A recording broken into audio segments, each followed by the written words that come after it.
in 2021 as a research fellow. And after that, he got some awards, including the research postgraduate research award 2020, and then early career research grant in 2022 for his neutron scattering research in topological materials. He also has authored or co-authored over 50 peer-reviewed, which have been cited for over 500 times. And his focus research are in the use of multiple crystal growth methods to fabricate high-quality single crystals and the study of magnetic and electronic lattice dynamic properties of them. So please, Dr. Weiyao Zhao, the time is yours. Yes. I'm sorry, I think you have not unmuted. Can you? Yeah. Okay, yes. Can everyone hear me now? Yes, we can hear you clearly. Okay, cool. Yes. Can everyone see my screen? Yes, absolutely. Okay. It looks so great. Yes. Oh, yeah. Hi, everyone, and I'm very glad to sit here to introduce some of our recent works, and I think I very thank you for all the organizers, and thank you for the invitation. Today, my topic is about the spintronics in a disordered material, which is cobalt, manganese, gallium. And talking about disorder, it's a little bit different with what we already know, the crystallized material, blah, blah, blah, blah. And I do personally like this logo, and which we can see those arrows are only keeps the short range ordering, which means in a local state, you can see the arrows are ordered. But if you see the whole figure, those arrows can form a disordered material, which we call it a amorphous material or a glass. And in our reality, those amorphous materials can be in different lengths of scales. For an example, these are some birds. They are forming a very complicated behavior. They are flying in a pattern of, they build a huge bird just to scare the predators. In a smaller scale, if we have a driving force, we can build some like local movement of these particles in centimeter scale or even in a micron scale. Those are some bacteria moving on the surface. Those arrows indicate the moving direction. This means the disordered pattern is much more common in our real life than the ordered pattern. But the material we studied is based on a crystal structure, which means we have a periodical arrangement of the atoms. For example, in a hexagonal arrangement of these dots, we have a repeat atoms of these two atoms. We can go, if we have an atom here, it means after a repeat pattern, we'll have atoms at here, here, and here.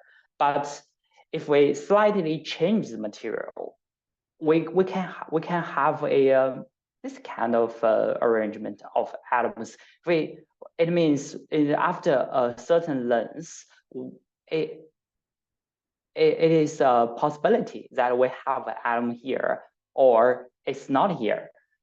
It's in between of a crystallized material and the total disordered gas. Actually, this kind of material is quite popular in our history. Like in this oil paint, there's an ancient workshop in mid-range in Europe. Some kind of people are fabricating some glassware, which is very valuable in their time period. And to form a disordered material or a glass, we can use a certain transition called glass transition. If we're cooling down a liquid very fast, in some kind of case, we'll have a glass transition, and in we'll see a amorphous solid state, which is quite stable, and after a long period of time, it is still in disordered state. But if we're cooling very slowly, we'll have a crystal of that material. What is the difference between the glass and the crystal is after a certain long time, if you wait enough time, those kind of amorphous arrangement will finally crystallize in crystal. But those kind of time can be longer than the life of the universe. So it could be very stable. Like we can see this is a picture of a glass of old-fashioned cocktail, which is one of my favorite. In this picture, we have a glass material. The typical time of the movement is around 10 to 10 seconds. It's very long. It is the arrangement of the atoms in the glass is actually very similar to the atom arrangement in the liquid, but liquid is more like it's a fluid. It's more flexible and it contains more movement. The typical time of movement is 10 to minus 12 seconds. Well, for a much more complicated case is orange. Well, it's some organic stuff, and yeah, there's biologists that they can answer the question of the dynamic range in orange. Well, the most stable thing in this glass is ice cubes.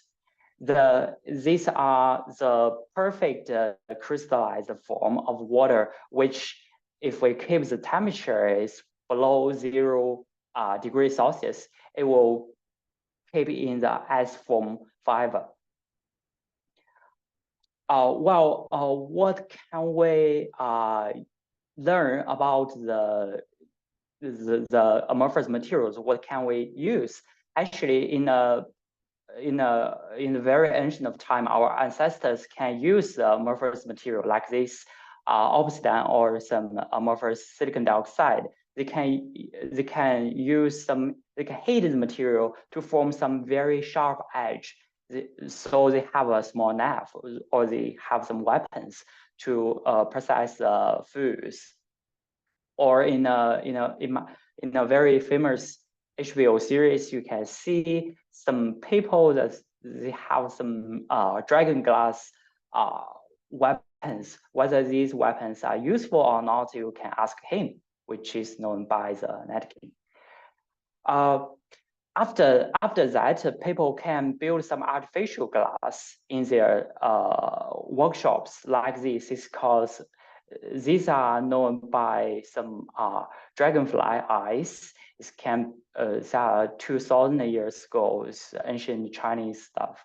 And after that, people can use glass to fabricate some containers, which is beautiful and very useful. To a much modern time now, we know glass can be very strong and they are fairly cheap. So you can use glass to build some huge stuff like this Halifa Tower. And in our real life, we know glass is both stable and non-toxic. So you can build some glass bottles, and with some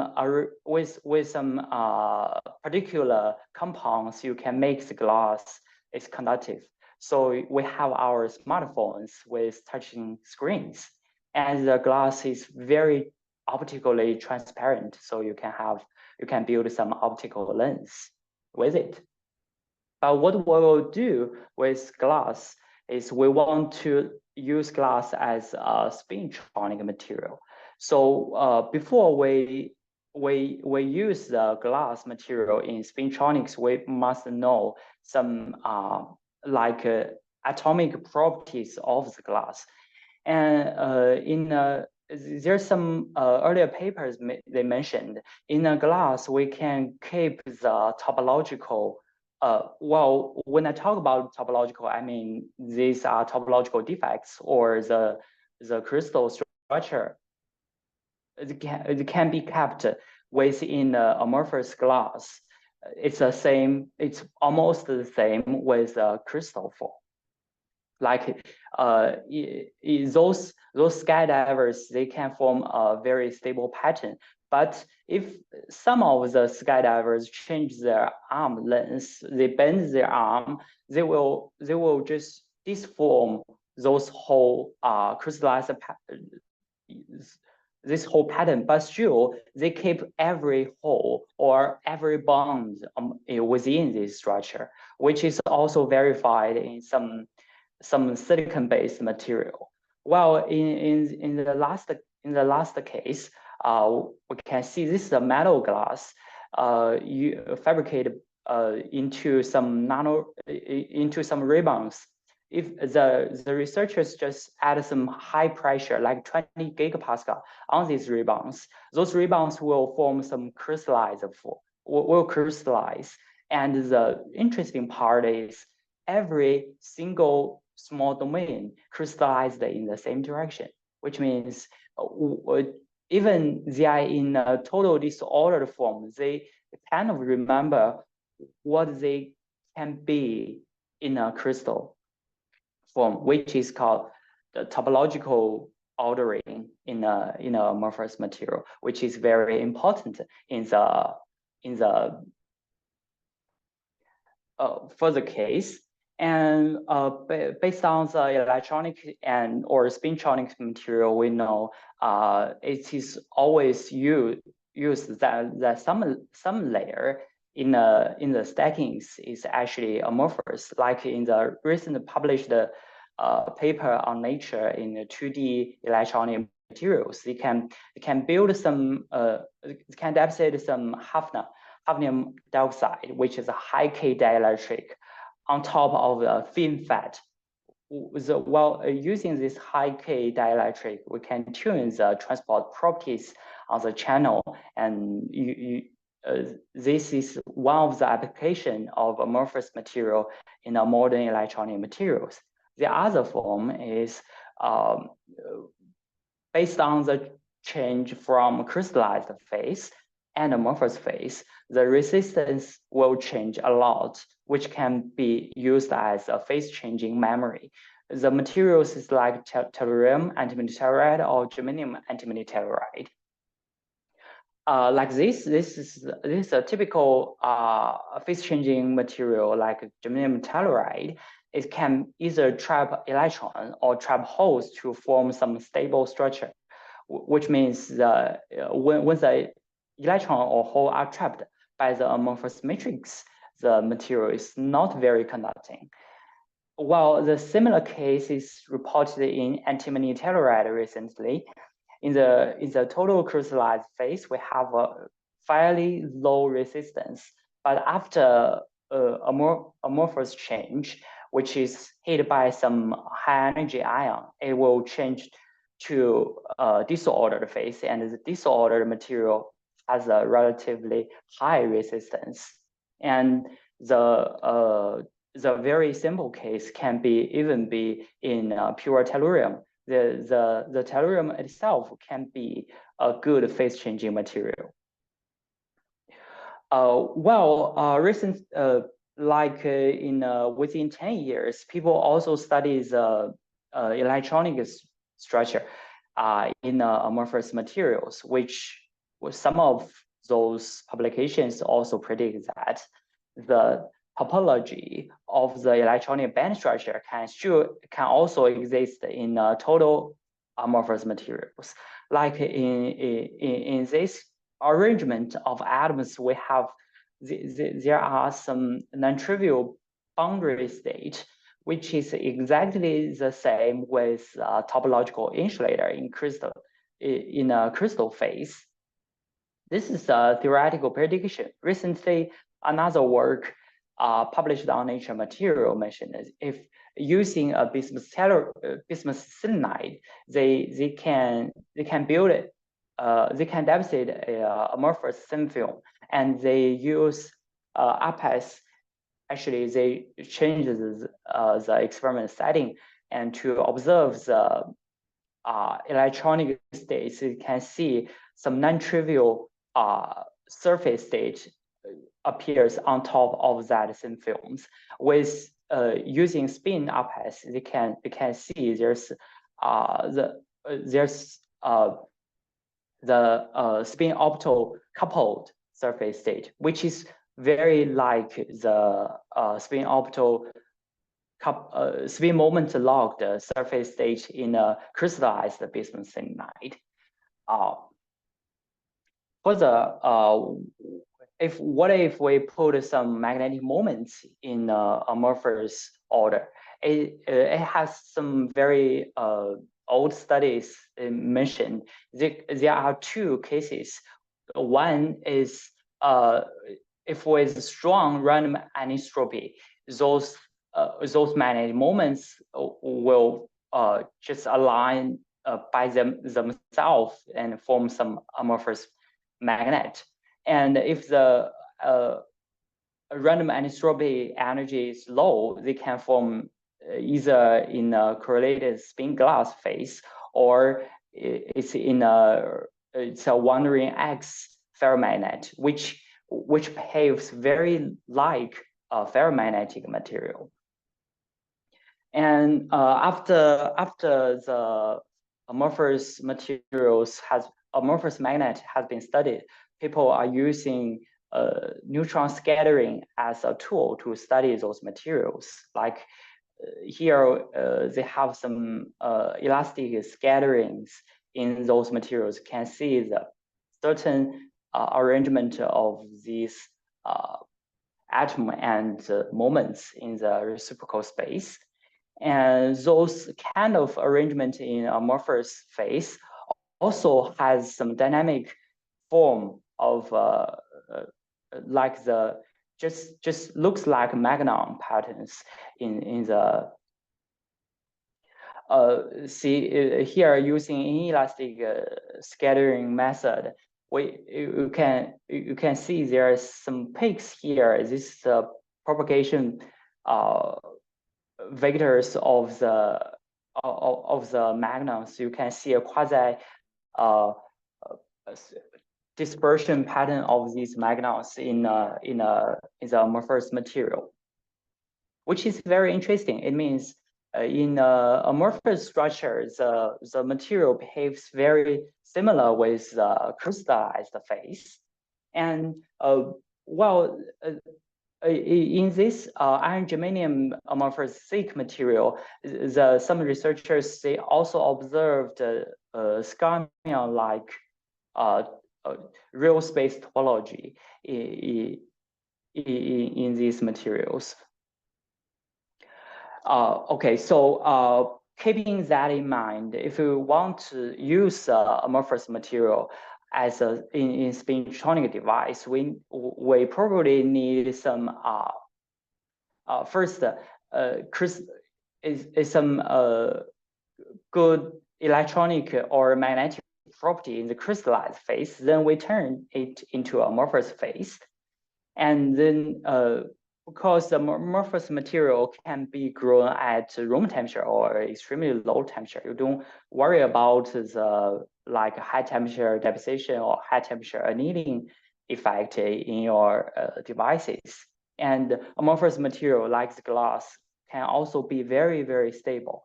So you can use it for a long time, even in the high energy like ion radiation, high irradiation conditions, the crystallized material will be destroyed by the irradiation. But the amorphous material, it doesn't change because it's already very disordered. So there's some like the iron germanium we mentioned before. There some magnetic measurement study and the anomalous Hall effect study in these amorphous materials. And another good part is the anomalous Hall angle, which usually is scaled by the longitudinal conductivity, which could be irrelevant to in amorphous structure, because the certain pattern of the magnetic moment arrangement, like the spin vortices in iron germanium, could change the whole flow of the current in amorphous material. There's also if we talk about the anomalous Hall effect, which can be induced by the giant barrier curvature in reciprocal space, or there's some recent study in iron tin material, which is a Kagome magnet. In their study, they find the Kagome arrangement of iron tin still exists in amorphous atom soup. It means you have some certain patterns of arrangement in the soup. It will generate a giant barrier curvature, and it also generates a large anomalous Hall effect, which is very useful in the spintronic materials. The material we study here is a cobalt manganese gallium, which is a wire thin metal in the crystal phase, and in which the giant anomalous Hall effect was reported, and someone built some spin optotalk device based on the cobalt manganese gallium thin film, and showing a very good efficiency. And the reason we have a giant barrier curvature is a diarc-like, actually the wire-like band dispersion is sits very close to the Fermi energy, which introduce a giant barrier curvature to the carriers in the near the Fermi surface. And what we did is we fabricated some amorphous cobalt manganese gallium thin film, while we measure the magnetic transport and the magnetic moments arrangement in the amorphous soup. Here we have a relatively, we did some TEM measurements in a relatively thick film. The reason we make it thick, we'll talk about later. And from the high resolution picture, we can see the atom arrangement is very disordered, which means the amorphous cobalt manganese gallium is obtained with and in the X-ray scattering, we can see there are no peaks related to the thin film itself. Those peaks are the silicon peaks from the substrates. And then we would like to see the magnetic properties. We measure the image curves following different. We applied magnetic field both out of plane and in plane, and with the in plane direction, we are able to measure it all the way up to like 900 kelvins. We can see the high temperature ferromagnetic material at 800 K. It is still magnetically ordered, which is very remarkable because the crystallized phase in crystal CMG, the TC is around 750 Kelvin, which means we've already in a paramagnetic phase at 800 Kelvin. In another sample, we can trace the magnetization curve within heating up and cooling down. The highest temperature we went is 900 Kelvin. We can see during the heating, the magnetization follows one pattern, and with cooling down follows another pattern. If we plot the saturation moment here, we can see there's a significant change on the saturation moment, which means after at around 900 Kelvin, the thin film is crystallized. In the crystallized phase, it shows a relatively larger magnetic moment. And the saturation moment here is very close to the moment that processed by manganese, which probably indicates that in amorphous material, only manganese has magnetic moments. But in crystallized phase, cobalt also get magnetic moments by the exchange interaction. Then we go to the neutron scattering experiments. During the measurements, we need to be very careful because our neutron measurements is very sensitive to the total mass of the sample. Since the substrate is much heavier than the thin film, so we need to keep the film a little bit thicker. So we go to 1 micrometer. And during the alignment of the crystals, we find the crystal peak first, and we tilt away from that peak to keep our background clean, to make sure that we only collect the signal from the amorphous materials. We can see there's a peak here, and we can trace this peak from base temperature to all the way up to 750 Kelvin. And after subtracting the smooth background, we can see the magnetic interaction, which has a peak here. It's around 1.2 inverse Armstrong in Q, which is very close to the manganese spacing in the crystals. From the magnetic measurements, we know in amorphous materials, only manganese has magnetic moments. Therefore, we sort of see the manganese interaction in the neutron scattering experiments. And finally, we also fabricated some thin films, 50 nano thickness, and we measured some transport properties.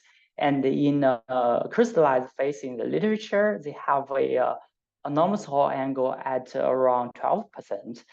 And in our amorphous material, we have this angle roughly 9%, which is comparable to the crystallized phase. Therefore, we deduce that in amorphous CMG, we should have the giant barrier curvature working on contributing to giant anomalous Hall effect, which could be potentially useful in spintronics.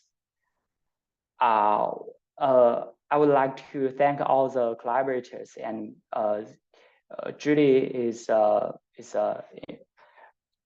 project leader of this project, and we also thank the ANSTO provides the neutron beam time, and this is an ANSTO neutron scattering site. And thank you very much. Yes. Thank you so much for the really interesting how our speaker delivered the talk. So let's open the Q&A session, but to keep up the time, I think we have to make it brief only. Okay, so there is a person here. Can ask question for Dr. Zhao. Yes, please. Yeah, Weiyao, thank you for the nice talk. Actually, I have a very general question. Like, if I do a comparison for amorphous and crystalline system, then which are good to host Skyrmion? Yep. So, yeah. You mean this? Hello. Well, yeah. This is a recent report in the iron germanium thick film, and in which they use Lorentz microscopy to looking at the magnetic moments arrangement in the film. They can see some strap patterns. They can see some vortices, and they after they analyze the vortices structure, they can simulate and claim this is a Skyrmion phase, and this is an anti-Skyrmion phase, which means the magnetic vortices can be isolated from the crystal structure itself, even in amorphous arrangement of these atoms, which kept the short range ordering or the topological ordering of these atoms. The Skyrmion phase can also be found. Okay. So, Dr. Zhao, can you hear me? Yeah. So I have a question. Yeah, I have a question that what is the main advantage of preparing this devices using amorphous magnetic phases over crystalline phases? Yeah. Well, I can give you a very simple example, like in CMG. The thin film we deposit at the deposition temperature of this thin film is at room temperature. But if we want to get a good crystallized CMG, we have to heat up the substrate to 800 degrees Celsius, which is higher than the most of annealing process in CMOS process. So if we lower the temperature, the CMG, crystallized CMG will like the transport behavior will be reduced. But in amorphous phase, we don't need to care about the deposition temperature. We just keep it as low as possible. After the deposition, the atoms will be in amorphous phase, and after a certain heat treatment, like in the neutron measurements, we gradually heat up, like we go 400K or 600K. There's not much change on the atomic arrangement. So it means the amorphous phase can be very stable. Okay, I understood. So just I have another question. Yeah. That do you study the spin orbit effect in such compounds? Aha, good question. We haven't studied it yet. We just